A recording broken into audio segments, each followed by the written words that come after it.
Отчетный доклад от имени президента России своему народу по случаю окончания года собаки и наступления года свиньи.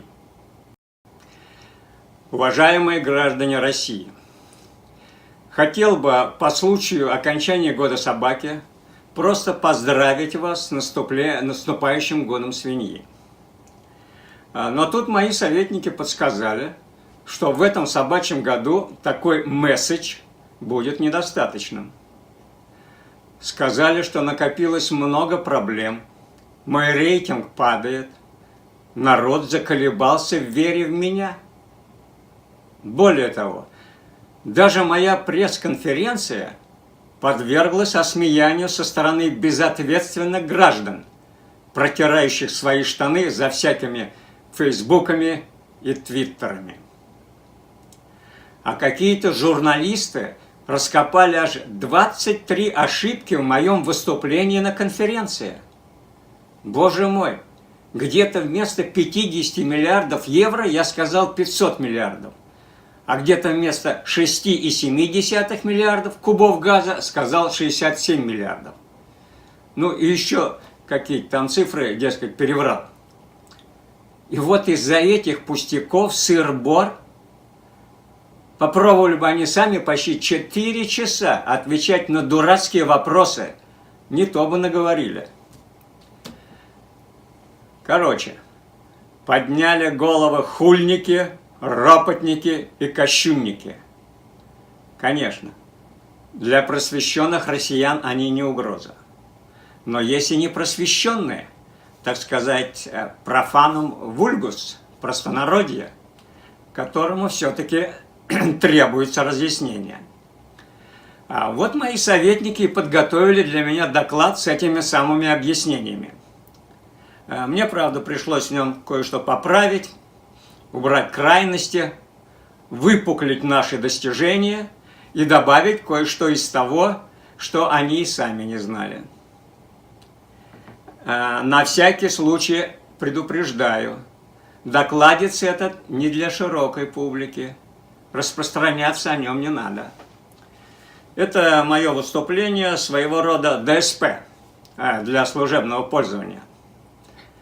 Он для тех, кто искренне любит нашу капиталистическую родину, ее власть, которая понятна от Бога, и меня, как его наместника. Но, надеюсь, наш патриарх Кирилл на меня не обидится. Так вот, проходит год собаки, 2018 год. Очень непростой год, скажу я вам. Но он был судьбоносным, поскольку после того, как мы встали с колен и объявили, что мы великая держава, нас вновь хотят поставить на колени всякими санкциями и перетурбациями. Не вышло. Да, мы стоим на коленях, но только перед Всевышним. Только тогда, когда сопогребаем себя с Христом. Но они же не Христос. Перед ними мы не гнемся. Мы гордо стоим на двух ногах, и все видят. Мы были, есть и будем великой державой. И такой славе мы обязаны, дорогие граждане, себе и вашему президенту, которого, как демонстрируют мои портреты во всех учреждениях и даже во многих домах, вы уважаете и любите. Давайте напомним себе наши успехи. Берем ВВП. Ну, не мое имя, Владимир Владимирович Путин, но это шучу, конечно. А этот пресловутый экономический показатель. На конференции я уже говорил, что прирост небольшой, там 1-1,5%, что ли. Но это не так важно. Надо на него посмотреть с другой стороны.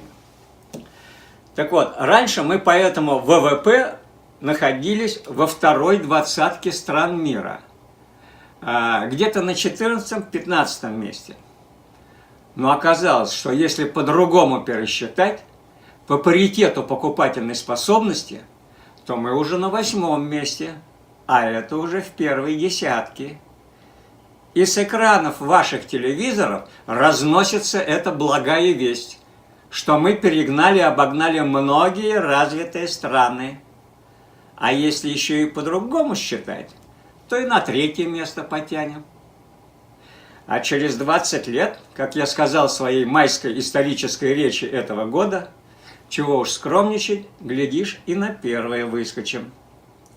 Можно, конечно, на первое сейчас, но это будет перегиб. Надо уметь себя останавливать.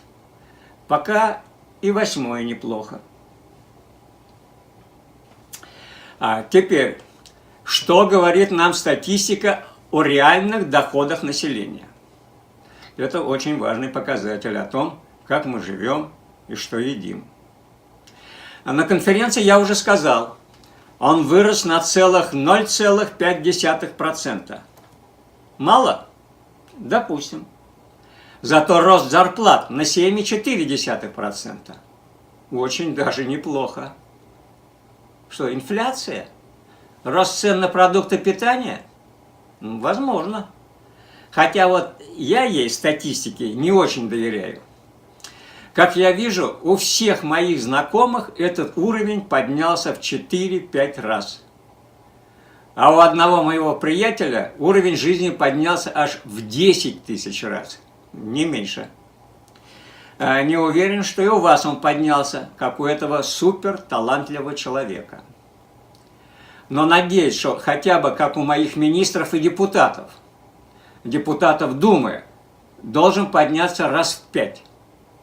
А в реальности и того больше, поскольку мы не учитываем в статистике подарки и подношения, которые враги нашего общества называют взятками. И по подношениям мы на высоте, говорят, в первой 5 стран мира. Но, кстати, что скрывать-то? Ладно, взятки есть. Но оказывается, как объяснил мне один министр, они от того, что люди стали жить богаче. Не шучу, именно так. Денег стало девать некуда, вот и раздают их направо и налево. А вот еще одно светлое пятно в смысле уровня жизни. Это я насчет миллиардеров. Говорят, экономика стагнирует. Слово-то какое дурацкое придумали. Как же она стагнирует, если у нас каждый год прибавляются миллиардеры? Напомню, когда вы меня выбрали во власть, миллиардеров почти не было. Ну так, там, несколько штук. А теперь, вот вам динамика. В 2016 году 77 миллиардеров. В 2017 году 96. А в нынешнем году, несмотря, так сказать, на стагнацию, уже 106 миллиардеров. Там, глядишь, и американцев переплюнем. Дай-то Бог. Уважаемые граждане, вынужден признать, есть и недостатки. Слышал, что 20% или даже 30% населения живет за чертой бедности. Соучаствую в скорби вашей. Но что тут поделаешь? Даже в такой стране, как США, таких же бедных около тех же самых 20 или 30%. А между прочим, и первые христиане, а их звали эбионитами, тоже в бедности жили. А у нас тем более капитализм, на всех не угодишь. Средний класс у них, правда, пока лучше живет. Он и у нас бы жил, но нет его еще. Вот когда появится, тогда и поговорим. Да, есть у нас инфляция. Скажу по секрету. Сейчас цены на продукты питания начнут опять вверх ползти. Ну а как же иначе? Слава Богу, не при Сталине же мы живем, когда было время и цены снижались. Так это при загнивающем социализме и, как вы знаете, при жесткой диктатуре. Зачем вам это страшное прошлое? Тут и все деятели спорта, литературы и искусства, которые сейчас в Думе, со мной согласны.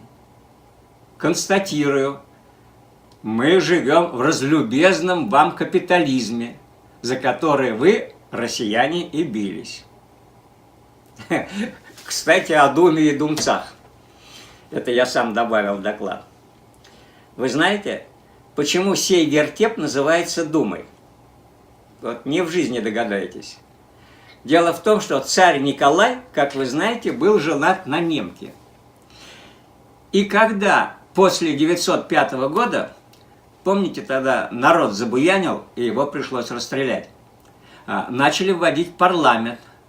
Жена ему подсказала, что назвать его надо не по-французски, парламент, там, le parlement, там, а по-немецки, дума. А это слово происходит от слова дум, то есть глупый. А все думцы, это думкопфы, дураки, значит. А поэтому дума стала местом для глупцов. Вот так Николай со своей женой отомстил всем этим демократам-либералам. Но и нынешние думцы точно отрабатывают свое название. Но они хоть и дураки, но наши дураки. Родные, так сказать. Но это я отвлекся. Возвращаемся к отдельным недостаткам. Хотя, как на это посмотреть? Вот говорят, что население наше уменьшается и уменьшается. Даже, дескать, иммигранты перестали компенсировать это уменьшение. Да, и у женщин проблемы с чадородием. Опять же, прискорбно. Но, с другой стороны, сколько лишних денег осталось, которые могут дойти до живых. Мы даже в этом году пенсионный возраст увеличили. Сразу аж, кажется, на 10 лет. А некоторые обыватели обрушили на нас свою ядовитую критику. Не поняли. Сколько лишних денег остается, чтобы направить их еще живым? И ведь направляем. Вот министр докладывает, что некоторая часть и дошла кое до кого. Уверен, что и остальная часть дойдет. Вот Медведев, напоминаю, это наш председатель правительства, как раз занимается проблемой рождаемости. Говорит, что финансовое вливание в рост населения уже кое-где начинает сказываться. Например, в селе Пережопино, это в Свердловской области, родилось 2, а умер всего 1. Также и в деревне Рай.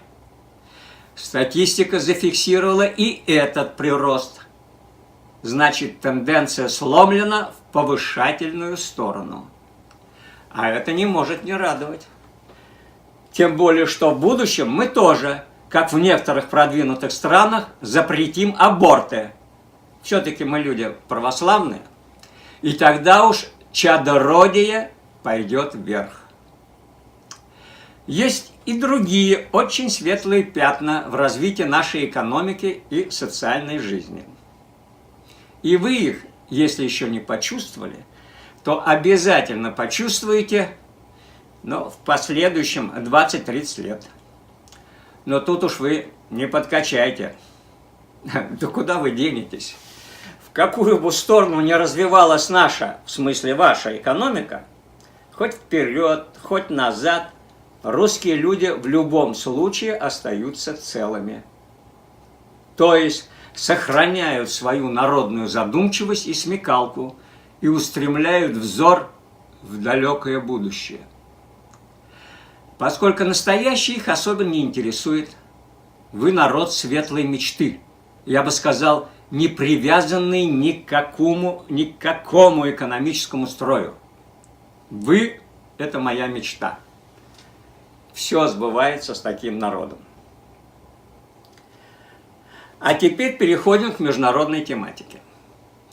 Говорят, что она наше больное место. Это еще неизвестно, у кого оно больное. На самом деле эти места еще более впечатляющие, чем победа на внутреннем фронте. Во-первых, в течение этого года собаки про нас Россию и особенно про меня писали чуть ли не каждый день в каждой газете на Западе.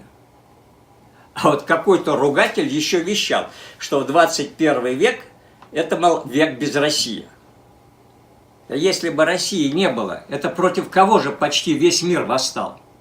Против кого санкция? То-то же обмешурился этот вещун. Далее, это во-вторых. Запад в этом собачьем году чувствует нашу железную руку. Разве не этой рукой мы навели почти порядок у нашего друга Башара Асада? Остались какие-то ошметки от этого ИГИЛ. А проамериканские оппозиционеры в полном раздрае. Но об этом чуть позже. В-третьих, несмотря на мои тысячеразовые предупреждения о системах ПРО, в том числе и их размещение на территориях Польши, Чехии и Румынии, США все-таки вышли из договора по ПРО. Но нас это не испугало. И мы создали новое оружие по преодолению их систем. К тому же, как я возвестил уже в упомянутой своей исторической речи в мае, у нас и других оружий более чем достаточно. Многие из них вообще в единичных экземплярах. Ни у кого нет. Вот еще один сюрприз. Выходят из договора по ликвидации ракет средней и малой дальности. Вообще обнаглели. Придется опять отвечать. И пусть потом не пищат, что у нас появится преимущество. Тем более, что наши военные до сих пор не научились разбираться, стрельнула подводная лодка ядерной или неядерной баллистической ракетой. Хрен ее знает, какую она шарахнула. Так что не обессудьте, если не так ответим. Но Запад вот не будет Западом, если в чем-нибудь нас не обвинит. Нас, то есть меня, стали обвинять в сталинизме, как бы в зажиме демократии, укреплении власти. То есть еще раз проявили полное незнание нашей истории. Да разве при Сталине гуляло бы на воле столько олигархов? Да разве поставили бы памятник врагу России Солженицыну? Или существовало бы столько газет, критикующих власть, и меня в том числе? Это во внутренней политике. А во внешней? Что, при Сталине смогли бы американцы Ирак захватить? А при мне смогли. А Югославию растерзать? Опять же, при мне смогли. Да, Сталину достаточно было чихнуть, чтобы у империалистов коленки задрожали. А тут хоть чихай, хоть кашляй, хоть сталью в голосе грози. Никакого эффекта. Какой же это сталинизм? Это демократический режим. Но я опять отвлекся, достали уж. Теперь о некоторых глобальных успехах, о которых никто и не догадывается. Для начала мелочь. Пришлось унизить Трампа в этой Аргентине. Там проходила болтологическая конференция «Двадцатки». Он рвался со мной побеседовать. А я нет, не получится. Столько денег ухлопали в твое избрание, и какая благодарность? Одни санкции да санкции. Разрешил ему только руку свою пожать. И на этом пусть спасибо скажет. А вот зато с Реджепом Эрдоганом пообщался плотно. Некоторые недоброжелатели говорят, что только, дескать, из-за нефти, из-за этого потока мы с ним задружились. Несмотря на то, что турки в свое время нашего летчика завалили. Совсем нет. Главное не в этом, а в том, что он пошел против заветов Кемаля Ататюрка, который пытался превратить Турцию в светское государство. А Раджеп, наоборот, теперь это светское государство превращает в теократическое государство. Но теократическое – это значит религиозное. Теперь у них главным становится Аллах, а не закон и прочие светские побрякушки. И вот в этом стратегическом вопросе у нас произошло духовное совпадение душ. Вы же знаете, я тоже послал к черту этот советский атеизм и тоже внедряю православие. Вот на этой божественной почве мы с Реджепом и подружились. Мы люди религиозные и, скорее всего, будем святыми в раю. Тем более, что народ наш, то есть вы, дорогие братья и сестры, очень даже эту богадельню поддерживаете. Вон мне товарищ Гундяев, который теперь патриархом Кириллом работает, сообщал, что верующими уже скоро станут почти 90%, так сказать, россиян. Очень даже неплохая цифра. У американцев и то меньше. Вот в этом и суть нашей дружбы с Эрдоганом. Ну, а теперь новогодний сюрприз. Речь пойдет о многоходовой операции в треугольнике Россия, Германия, Сирия. Вы, конечно, слышали об Ангеле Меркель. На самом деле она Анжелина Меркулова. Тут ведь американцы и англичане говорят, что мы их там всех повыбирали. Не скрою, было. Мы и Анжелину давно готовили для Германии. Еще с советских времен я тогда, хоть и был не на высокой должности в КГБ, но предложил начальству: надо заслать в ГДР нашу Меркулову, поскольку я уже тогда предвидел, что ГДР объединится с ФРГ. Так и вышло. Анжелину отправили в Лейпциг. Она там хорошо адаптировалась. А затем, как я и предсказывал, после объединения мы ей помогли быстро продвинуться по линии ХДС. Как? Да, ХДС – это такая правая партия у них там, Германия. Как? Да очень просто. Тогда мы дружили с Гельмутом Колем, канцлером ФРГ, кто не помнит. Он был председателем ХДС заодно. Он тогда нас очень и очень любил за наше бездействие по германскому вопросу. Но мы ему несколько раз шепнули, что Анжелина очень примерная девочка, обрати на нее внимание. Он и обратил. И не случайно ее стали называть девочкой Коля. На нее у нас были большие виды. По мелочам ее не беспокоили. И вот когда она стала канцлером, тут пришел и наш черед. Следующий ход в многоступенчатой игре такой. Мы влезли в Сирию, как бы для помощи Асаду. Короче, мы ему так помогли, что миллионы сирийских беженцев двинулись в Европу, и не куда-нибудь, а именно в Германию. И в отличие от других стран, которые старались не пускать мигрантов, Ангела, или Ангела, если вам удобно так, их как раз и запустила к себе. Это где-то больше миллиона исламистов. И что теперь с Германией? Где их чистые города? Где их Орднунг? Где их культур-мультур? Сирийцы принесли свою мусульманскую, так сказать, цивилизацию. Теперь немецкие города стали напоминать те же сирийские города нынешних времен. Великий Аллах заменил их Готта. Ну, я имею в виду их Бога, Иисуса Христа. Как мне сообщают мои агенты, сирийцы насилуют немок, а их мужья в это время звонят в полицию и спрашивают совета, что делать в таком случае. Я хочу вам напомнить, что теперь в Германии мужиков почти не осталось. В общем, вместо Deutschland там появляется Ислямлянд. И вот в этом, с одной стороны, громаднейшая заслуга нашей Анжелины Меркуловой, с другой – мой, могу сказать без лишней скромности, дальновидный многоходовой план с Ангелой и Сирией. И кто-то там еще критикует нас за вторжение в Сирию? Европа ослабла, А в Исламляндии, глядишь, скоро поставим своего канцлера. Как вы знаете, Меркель после выполнения задания решила уйти в отставку. Ну, на смену поставим сына Асада. Вот Европу превратим в Азию в соответствии с доктриной евразийства.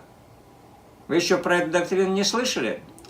Сейчас раскрываю секрет на этот счет. У нас есть стратегемная внешнеполитическая доктрина «Большая Евразия». Ну, те, кто за Жириновского, должны знать, поскольку этот сторожил Думы приложил свою мудрую руку к творению этой доктрины. Хотя наметки по этой стратегеме я сделал значительно раньше, в начале всего этого века. Кто не знает, информирую. Суть этой доктрины – объединить Европу, часть Африки и всю Азию в единый интеграционный комплекс, в котором, понятно, главную роль будет играть Россия, то есть мы с вами. Сейчас на эту эпохальную доктрину работают сотни наших великих ученых, о которых, к сожалению, еще не все знают, не только в мире, но даже у нас, в центре Евразии. К моему удивлению, об этой доктрине не знают даже страны, которые обязаны туда войти.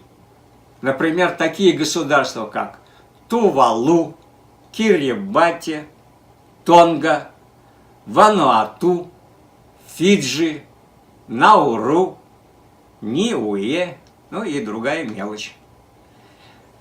Вообще, да я и сам о них узнал совсем недавно. Так вот, некоторые ропотники надсмехаются, что, дескать, евразийцы, то есть мы с вами, без мозгов, так сказать, спятившие. Но в свете сказанного выше, кто, спрашивается, спятившие? Мы или эти надсмехатели? Посмотрим на их физиономии, когда мы вообще всю эту Европу превратим в Азию. От Лондона до самой столицы Фиджи, Сувы. Правда, в этой стратегии есть одна очень серьезная заковыка, которая мешает нам азиатизировать Евразию. Это никакие не англичане, не французы и прочие шведы. Там как раз процесс азиатизации идет полным ходом. Как ни прискорбно, препятствуют этому наши бывшие братья-славяне. Это я украинцев имею в виду. Во-первых, они прямо на глазах рушат саму доктрину панславизма. Раньше ей палки в колеса вставляли братушки-болгары, которые на нас нападали и в Первую, и во Вторую мировую войну. Вот и бери после этого шибку, спасай их от турок. Ну и, понятно, панове поляки постоянно огрызаются на нас еще со времен Суворова, когда он их Варшаву без боя взял. Ну ладно, они все-таки не православные, а католики. Но украинцы-то, которых фактически мы сами и создали, вскормили, вспоили, ну что творят, а? Превратили страну в фашистское государство. Это надо же, давят наших в Донбассе, Луганске и на других территориях Украины, которые мы в свое время по дурости сподобили. Вот сейчас я искренне жалею, что не дал команду взять Киев. Ведь еще Сталин говорил, Киев надо взять. Вот что значит не слушать вождя. А я послушал всяких либералов, дескать, недемократично, дескать, а как на это посмотрит Запад, те же самые американцы. Поддался, черт возьми, этим интеллигентикам. Вот, вместо того, чтобы твердо сказать, они же не думали, как мы посмотрим, когда захватывали Ирак, Ливию, Югославию. Чего мы должны думать, как они думают? Тем более и думать там некому. Смотрите, кто этим Западом, особенно в Европе, руководит? Одни женщины, да геи. Кому там думать? В общем, эта Украина как кость в горле. Дал я в этом деле слабинку. А теперь расхлебываем. Эти хохлы не только нашу доктрину панславизма порушили, но и ненароком и нашу доктрину Большой Евразии с дуру могут разрушить. Вот, надо что-то с ними делать. По-моему, пора Сталина вспомнить. Хотя и отношение у меня к нему сложное. Но это личное. В любом случае, вопрос надо решать. Да, вернусь опять к внутренней политике. Она все равно важнее, чем внешняя. Начну с главного события собачьего года. Да, вы не ошиблись. Главное, это были выборы губернаторов.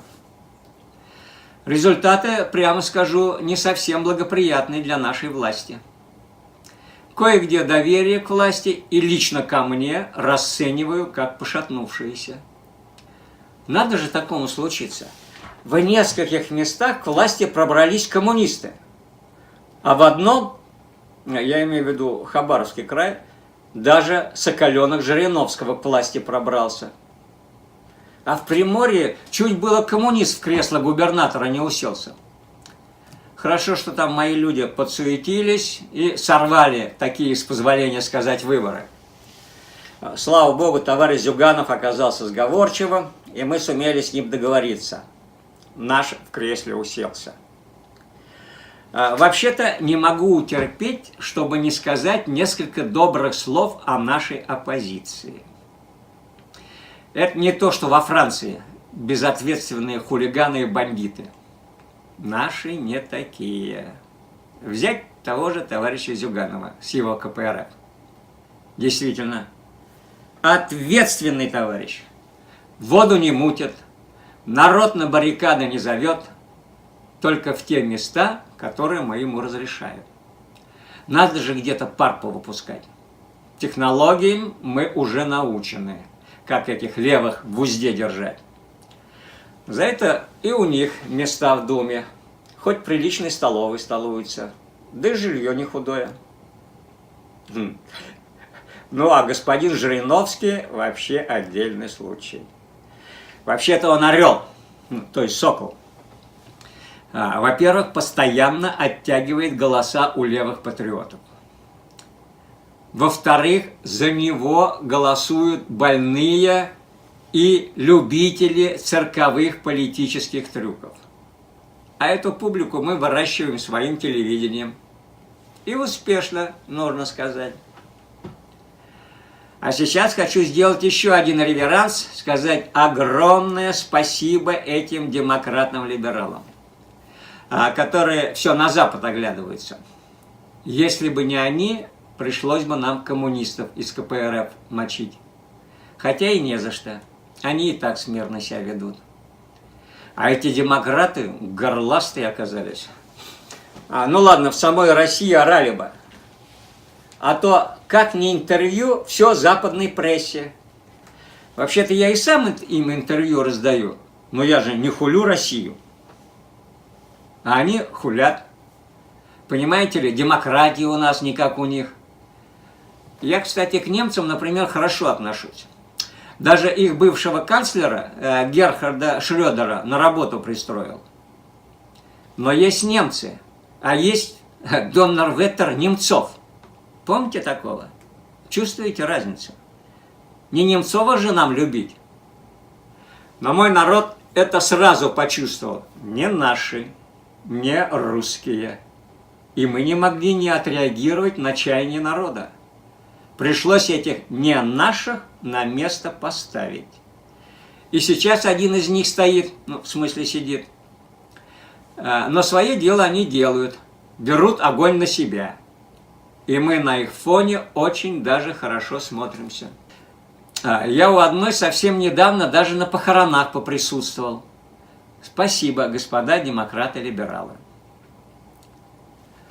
Но главное спасибо главному служителю российского алтаря, Кириллу, продолжателю дела Алексея II. Вот уж молодец так молодец. Чуть ли не весь народ в рабов божьих превратил. Христофилов, так сказать. И какой народ стал! Успокоенный, умиротворенный, к мощам прикладывается, на коленях ползает, свечки ставит. Да и счастья на земле ему больше не надо. Это безбожникам и атеистам счастье на земле подавай.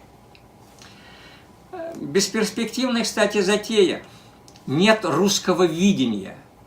А после смерти что же, счастья не надо? А душа? А воскрешение? Вот дикари-вольтерьянцы, глупые безбожники. Вот если одному удалось, то почему же другим-то не удастся? Пример-то есть, и многие, между прочим, верят. Ну ладно, это вообще-то не тема доклада, просто не выдержал. Главное, попам спасибо. А Гундяеву, Володе, спасибо вдвойне. Он меня всегда поддерживает, ответственный такой поп. Пора заканчивать. И в этой связи хочу выразить свое громаднейшее спасибо вам, гражданам России. Много свиней пытались нам подложить даже в год собаки, но не получилось ни у внешних врагов, ни у внутренних. И это потому, что в России живет такой великий народ, как вы. Вас не пугает нищета, вас не пугает холода, как на улице, так и в квартирах, и даже когда у вас нет квартир и домов. Вас не пугают пожары, в которых сгорают старые, малые и алкоголики. Несмотря на повсеместное пьянство, у вас не болит голова от сокращения населения страны, от отсутствия медицины в большинстве городов России, от непрекращающихся убийств и производственных травм, от смертей на дорогах и от отсутствия самих дорог. Вас не пугает рост цен на продукты питания и на коммунальные услуги. Вы радуетесь, что среди вас есть люди, которые могут потратить $1 миллион на заморскую певицу, прилетевшую на час к какому-нибудь олигарху. Вы не печалитесь от того, что у одних есть машины за $1 миллион, а у других нет денег на метро или автобус. Вы радуетесь подаркам от власти и верите в наши обещания светлой жизни. Вы радуетесь, что в России появились господа, и не замечаете, что еще больше появилось рабов. Все это меня душевно утешает. И вот наступает год, так сказать, свиньи. Грязное, конечно, животное, но ничего не поделаешь.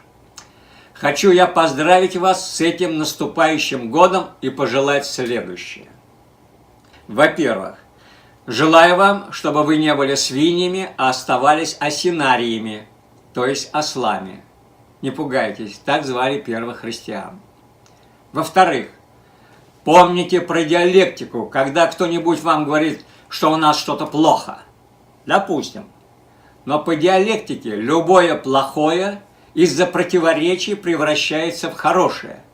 И значит, чем больше у нас плохого, тем больше будет хорошего. В-третьих, желаю вам кавказского здоровья, несмотря на отсутствие лекарств и достойной медицины. Последнее, между прочим, и не надо. На Кавказе никаких лекарств нет, а люди живут по 100 и 150 лет. В-четвертых, не полагайтесь на местную власть, только на Господа нашего. Он поможет. В-пятых, в следующем году постарайтесь не попасть в те сотни тысяч, на которые у нас опять уменьшится население.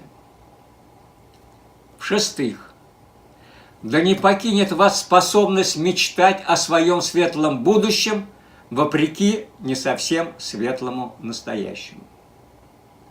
В-седьмых, помните, мы народ верующий, а не думающий.